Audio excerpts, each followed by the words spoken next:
గల్ఫ్లో నివసిస్తున్న భారతీయ సోదరులారా, ఆలస్యం కాకుండా చూడండి. సంవత్సరాలుగా మీరు కుటుంబం కోసం కష్టపడి వారి భవిష్యత్తును నిర్మిస్తున్నారు. కానీ ఒక విషయం మాత్రం నిర్లక్ష్యం చేయకండి: మీ ఓటు హక్కు. గల్ఫ్లో నివసిస్తున్న లక్షలాది మంది భారతీయులు 10, 15, 20, కొన్ని సందర్భాల్లో 30 సంవత్సరాలుగా విదేశాల్లోనే ఉన్నారు.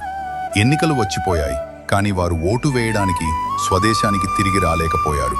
క్రమంగా ఓటు వేయడం వారి ప్రాధాన్యతల జాబితా నుండి తప్పిపోయింది.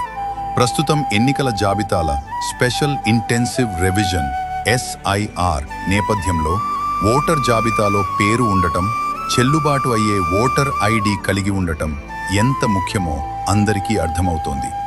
గల్ఫ్లో ఉన్న చాలామంది తమ ఓటర్ ID కోసం దరఖాస్తు చేయలేదు, లేదా తమ పేరు ఎన్నికల జాబితాలో ఉందో లేదో కూడా తనిఖీ చేయలేదు. ఈ రోజే చేయాల్సినవి: ఎన్నికల జాబితాలో మీ పేరు ఉందో లేదో తనిఖీ చేయించండి. ఓటర్ ID లేకపోతే వెంటనే దరఖాస్తు చేయండి. అవసరమైన మార్పులు లేదా అప్డేట్లు ఉంటే ఆలస్యం చేయకుండా పూర్తి చేయండి. ఈరోజు చేసే చిన్న ప్రయత్నం రేపు పెద్ద ఇబ్బందులను నివారిస్తుంది. గుర్తుంచుకోండి, ప్రభుత్వాలు ఏర్పడతాయి మరియు మారుతాయి, చట్టాలు రూపొందించబడతాయి, ముఖ్యమైన నిర్ణయాలు తీసుకోబడతాయి.